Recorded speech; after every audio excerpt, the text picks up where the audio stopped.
최근 인사이터 테이프 에피소드 중 하나에서는 집에 침입한 범죄자에 의해 한 예비 아버지가 살해된 사건이 등장하며, 이 사건에서 한 형사는 중상을 입은 용의자에게 의존하여 정보를 얻어야만 했습니다. 또 다른 사건에서는 두 형제의 죽음을 조사하는 형사들이 유력한 용의자가 갑작스럽게 입을 열고 진술하기 시작한 상황을 다루고 있습니다.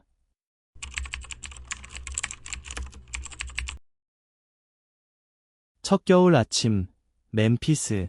태양은 흐릿하고 추위는 더욱 아릿하게 느껴진다. 한적한 거리의 끝에서 비명소리가 터져나오고 총성이 울렸다가 곧 사라지며 모든 것이 침묵으로 잠겨간다. 한 노숙자가 두려움에 떨며 길바닥에 주저앉아 있다. 오전 5시 40분, 시 경찰서로 걸려온 전화. 총격 사건이 발생했어요. 한 사람이 총에 맞은 것 같아요. 아마 죽은 것 같아요. 제발 빨리 와주세요. 거리에 죽어있는 남자의 처참한 모습이 펼쳐진다. 경찰은 즉시 수사팀을 현장에 투입했다.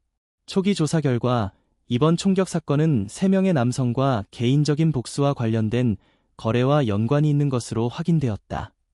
길끝에 누워있는 노숙자는 몸에 찢어진 천을 덮고 사건의 전말을 모두 목격했으며, 바로 그가 근처의 공중전화로 경찰에 신고한 인물이었다.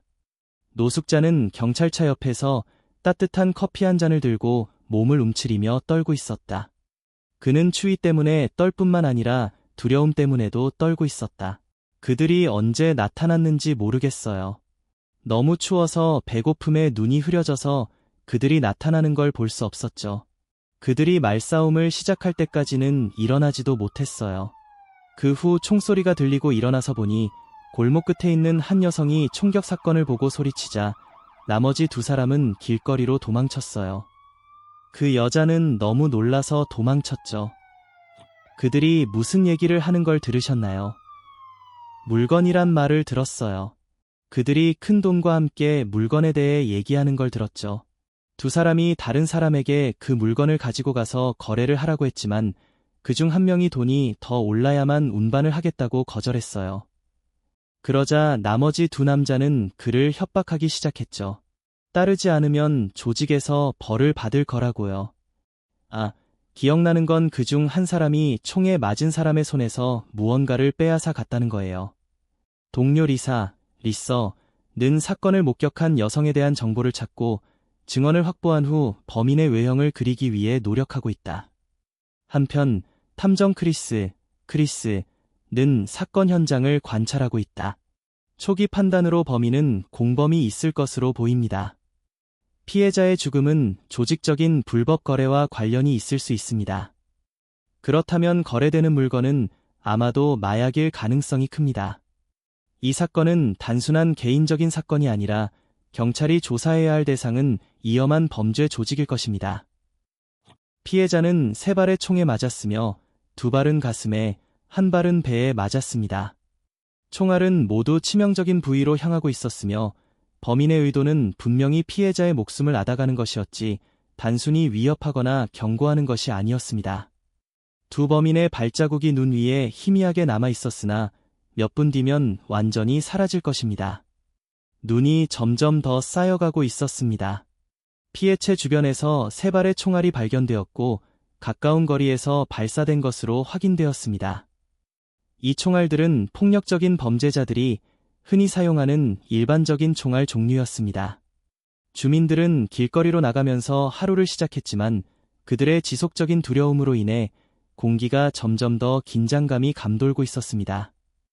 한 남자가 사건이 일어난 골목에 있는 집의 연문에서 갑자기 나와서 자신이 목격한 상황에 충격을 받았습니다. 경찰은 즉시 그를 진정시키며 사건에 대해 설명하고 그가 집으로 돌아가서 다른 길로 출근할 것을 요청했습니다.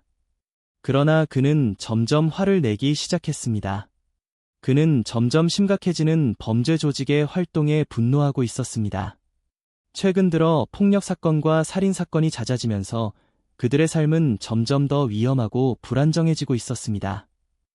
크리스는 그가 말한 내용이 자신들의 책임이 점점 더 커지고 있으며 이 긴급한 상황을 신속하게 해결해야 한다는 것을 의미한다는 것을 알았습니다. 하지만 기운을 잃을 시간은 없었습니다. 크리스는 빠르게 그 남자의 현관문에 부착된 작은 카메라를 발견했습니다. 이것이 바로 그들이 필요로 하는 것이었으며 오디오와 비디오 모두를 기록한 장치로 경찰은 피해자와 범인이 이전에 어떤 대화를 나누었는지 알 수 있게 될 것입니다. 리서는 증인인 여성도 찾아냈습니다. 그녀는 그리 멀지 않은 곳에 숨어 있었고 진정된 후 경찰을 찾아가기로 결심했습니다. 저는 보호가 필요해요. 그들이 제 얼굴을 봤어요. 뭔가 일이 생길까 봐 두려워요. 걱정하지 마세요. 저희가 증인을 보호하겠습니다. 지금 보신 것을 저희에게 말씀해 주실 수 있나요? 저는 그들의 얼굴을 봤어요. 그들은 후드가 달린 옷을 입고 있었는데 놀라서 도망치다가 후드가 벗겨졌고 그때 두 사람이 다 보였어요. 그들은 저를 향해 달려왔고 저는 겁에 질려 도망쳤어요. 다행히 거리에는 사람들이 많아져서 그들은 차를 타고 떠났어요. 피해자의 신분은 그가 지니고 있던 신분증과 사건 현장에서 멀지 않은 곳에 주차된 차량을 통해 확인되었습니다. 피해자의 이름은 말릭 존슨, 멜릭 잔선, 28세로 실직 상태이며 사회복지수당을 받고 있었습니다. 그는 사건 발생지에서 그리 멀지 않은 도시 내에 살고 있었습니다. 그의 집에는 술에 취한 아버지가 있었고 폭력죄로 전과가 있는 인물입니다. 크리스는 이후 말릭과 몇 차례 그가 술 취한 아버지를 보석금으로 풀어주기 위해 만난 적이 있다는 것을 기억해냈습니다. 그 사람은 성격이 좋지 않았고 최근에는 아버지가 소란을 피우다 경찰에 붙잡혀 일주일 넘게 구금되어 있었으며 그는 더 이상 보석금을 내지 않겠다고 말했습니다. 그 사람에게 더 이상 돈을 낭비하지 않겠어요. 제 인생은 이미 충분히 복잡해요. 그는 경찰에 보석금을 요청할 때 이렇게 소리쳤습니다. 말릭의 아버지 존은 아들이 사망했다는 소식을 교도소에서 들었습니다. 항상 술에 취해 있고 허세를 부리던 그 남자는 그 소식을 듣고는 말없이 눈물을 흘리며 가만히 있었습니다. 세상에 그가 의지할 유일한 가족이 사라졌고 이제 더 이상 의지할 곳이 없었습니다. 사람들은 종종 자신이 가진 것들을 진정으로 소중하게 여기지 않다가 그것을 잃고 나서야 그 가치를 깨닫습니다. 존은 잠시 시간을 두고 진정한 후 자신이 아들이랑 알고 있던 사람들과의 관계에 대한 정보를 경찰에게 제공하기 시작했습니다. 그 아이는 제이슨이라는 친구와 알게 되었어요. 가끔 그들이 비밀스럽게 무언가 중요한 이야기를 나누는 걸 봤어요. 그 녀석은 그 사람이 집에 올 때마다 항상 저를 피했죠.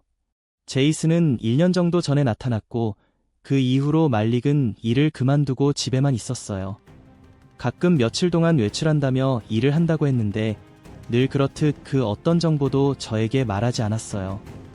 하지만 그 후로 말릭은 돈을 더 많이 벌기 시작했고 원하는 모든 걸 샀어요. 그런데 저는 그에게 너무 무심했어요. 사실 그가 위험한 길로 가고 있다는 걸 알아차려야 했어요. 크리스는 말릭의 전화기에서 제이슨에 대한 정보를 찾아보았다. 최근 2주 동안 제이슨은 말릭과 연락을 많이 하지 않았지만 그가 뭔가 알고 있을 가능성이 컸다. 제이슨에 대한 정보는 빠르게 파악되었고 리사는 몇 명의 동료와 함께 그를 찾아가 정보를 얻기로 했다. 한편 크리스는 사건이 발생한 현장에서 확보한 CCTV 영상을 조사하기 위해 경찰서에 남아 있었다. 기술팀은 경찰서의 컴퓨터에서 남자의 집 앞 CCTV 영상을 면밀히 분석하고 있었다. 피해자와 범인의 대화가 기록되어 있었고 기술팀은 일련의 기술적 작업을 통해 잡음은 모두 제거하고 대화 내용을 이전보다 훨씬 더 선명하게 복원했다. 말릭은 지역에서 악명 높은 갱단의 일원이 되어 그들을 위해 마약을 운반하는 일을 했다. 그는 심지어 그들에게 상당한 금액을 빚지고 있었다. 하지만 말릭은 그들의 약점을 파악하고 자신의 빚을 줄여줄 것과 운반 비용을 더 올려달라고 요구했다. 결국 그는 입을 막기 위해 살해되었다. 그는 자신이 얼마나 위험한 상황에 처해 있는지 몰랐다. 그 결과 사건은 처음 예상했던 것보다 훨씬 더 심각한 수준으로 드러났다. 제이슨은 저소득층 주택가의 낡은 집에서 발견되었고 정보를 얻기 위해 찾으러 갔지만 제이슨이 어떤 이유로 도망칠 수 있다는 가능성에 대비해 경찰은 외곽에 추가적으로 포위대를 배치했다. 어쨌든 그는 말릭과 여전히 연결되어 있으니 우리는 방심할 수 없어. 하지만 경찰의 예상보다 상황은 훨씬 더 쉽게 전개되었다. 그들이 제이슨을 찾았을 때 그는 자신의 허름한 집에서 마약에 취해 있었다. 제이슨은 구금된 방에서 깨어나 사건이 어떻게 전개되었는지 깨닫게 되었을 때 이미 너무 늦었다.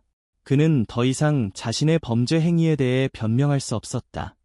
제이슨은 말릭이 죽었다는 사실을 아직 모르고 있었고 경찰로부터 그 소식을 들은 후 그는 거의 통제를 잃고 떨기 시작했다. 그는 결국 자신에게도 다가올 차례임을 알고 있었다. 말릭이 죽기 전에 조직의 범죄 증거를 그에게 넘겼기 때문이다. 이 사실은 곧 드러날 것이고 그 역시 결국 죽음만이 남을 것이라는 것을 깨닫고 있었다. 제이슨은 자발적으로 범죄 증거를 제공하며 자신의 진술을 했다. 그는 감옥에 가야만 안전할 수 있다는 것을 알고 있었다. 석방되면 나는 여기서 도망칠 거예요. 지금은 떠날 수 없어요. 그들이 너무 강하고 저는 도망칠 방법이 없어요. 제이슨의 진술은 실질적으로 많은 도움이 되었다. 그는 자신이 알고 있는 범죄 조직의 이름인 이스트사이드 허슬러스에 대한 정보를 제공했다. 또한 그는 경찰에게 트레이 트리거 해리스라는 조직의 일원에 대한 정보를 주었는데 해리스는 잔인하고 폭력적인 성향을 가진 인물로 이번 살인사건과 관련이 있을 가능성이 있었다. 조직은 큰 거래를 준비 중이었다. 제이슨은 트리거가 동료들 앞에서 최근 작전에 대해 자랑하는 말을 들었다. 경찰은 이제 행동에 나설 때가 되었다고 결론지었다. 이스트사이드 허슬러스의 아지트와 그들이 곧 거래할 장소가 확인되었고 경찰은 긴급작전 회의를 소집했다. 시간이 많지 않았다.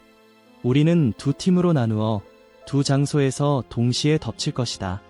첫 번째 장소는 트리거가 언급한 기차역이다. 그곳에서 거래가 이루어지고 물건은 미리 기차에 숨어둔 사람에게 전달될 예정이다. 두 번째 장소는 도시 남쪽 교외에 있는 오래전에 문을 닫은 대형 여관이다. 경찰은 이곳을 그들의 일상적인 집합 장소로 인식하지 못하고 있었다. 트리거는 계획대로 부하들과 함께 기차역에 도착했다. 그들은 5명과 작은 배낭 하나를 가지고 있었으며 그 안에 마약이 있을 것으로 의심되었다. 잠시 후 기차가 멈추고 몇 개의 객차에서 화물 하역 작업이 시작되었다. 기차에서 한 작업자가 빠르게 지나가다가 트리거와 멀지 않은 곳에서 멈췄다. 그는 트리거의 배낭과 똑같은 배낭을 자신의 부하가 앉아있는 대기석에 남겼다. 배낭이 확인된 후 그 부하는 트리거에게 고개를 끄덕였다. 그때 작업자가 트리거에게 다가가 배낭을 건네받았다. 모든 행동은 경찰 카메라에 선명하게 기록되었다. 경찰이 갑자기 들이닥쳐 그들을 완전히 놀라게 했다.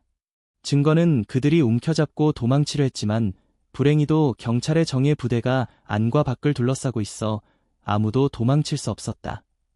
갱단의 은신처에서도 경찰이 예기치 않게 들이닥쳐 모두를 체포했다. 몇 발의 총성이 울렸지만 인명피해는 없었다. 부동산 업계의 거물인 그들이 거주하던 호텔의 주인도 범죄자로 체포되었다. 제이슨이 제공한 증거는 그들을 기소하는 데 충분했다. 일부는 머리를 숙이고 뉘우쳤지만 여전히 고집을 부리는 자들도 있었다. 그들은 마약 밀매, 불법 마약 보관, 사기 및 미제 살인 사건들과 관련된 중대한 범죄를 저질렀다. 이 갱단은 단순한 마약 밀매 범죄 그룹이 아니었다. 이 그룹은 성매매, 인신매매, 그리고 다양한 교묘한 사기 수법에 깊이 연루되어 있었다. 게다가 경찰은 호텔 내에서 온라인 도박 네트워크를 운영하는 데 사용되는 가짜 계정들을 관리하는 컴퓨터방을 발견했다. 외곽에 평범해 보이는 호텔에서 이렇게 끔찍한 범죄 조직이 존재한다는 사실은 아무도 예상하지 못했다. 범죄자들은 차례차례 신문을 받고 사진이 찍히며 범죄 기록이 작성되었다. 각기 다른 배경을 가진 사람들 중에는 속아서 조직에 참여한 사람도 있었지만 돈과 명예를 얻기 위해 자발적으로 참여한 사람들도 있었다. 결국 모든 증거가 압수되고 조직의 우두머리방에 보관된 큰 금액이 발견되었다. 이 범죄의 규모는 즉시 언론에 보도되었고 이 지역 인근에 거주하는 주민들은 전화를 걸어 눈물로 가족들이 이 조직과 접촉한 후 실종되었다고 알렸다. 그 범죄 호텔방에서 발견된 명단에는 불행한 희생자들의 목록이 자세히 기록되어 있었고 실종 사건들이 줄지어 등록되었으며 또 다른 긴급 구출 작전이 시작되었다. 정치인들과 정부 관계자들은 즉각적인 구출을 요청했고 경찰청은 새로운 사건을 처리하기 위해 특별수사팀을 즉시 구성하기로 결정했다. 이 사건은 빠르게 해결되어야 했으며 새로운 조사 목표를 향해 나아가야 했다. 트리거는 조사실에 앉아 있었다.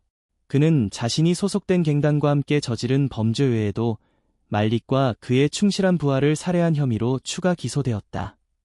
그는 경찰이 이렇게 빨리 자신의 흔적을 추적할 수 있을 줄은 전혀 예상하지 못했다. 살해에 사용된 총과 피해자의 피가 묻은 옷이 그의 차에서 발견되었고 사건 현장의 영상이 그를 유죄로 몰아넣기에 충분했다. 결국 진실은 드러났지만 항상 후회가 남는다. 미래를 예측할 수 없고 잘못된 선택과 윤리를 벗어난 행동은 결국 큰 대가를 치러야 한다. 사사회는 이 사건에 대한 만족스러운 답을 얻었고 상황은 일시적으로 안정될 것이다. 하지만 크리스와 그의 동료들은 여전히 하나를 알고 있다. 그들은 앞으로 싸워야 할 수많은 전쟁이 남아 있다는 것을, 비록 그것이 얼마나 잔혹할지라도 정의와 진리를 되찾기 위해 끝까지 싸워야 한다는 것을.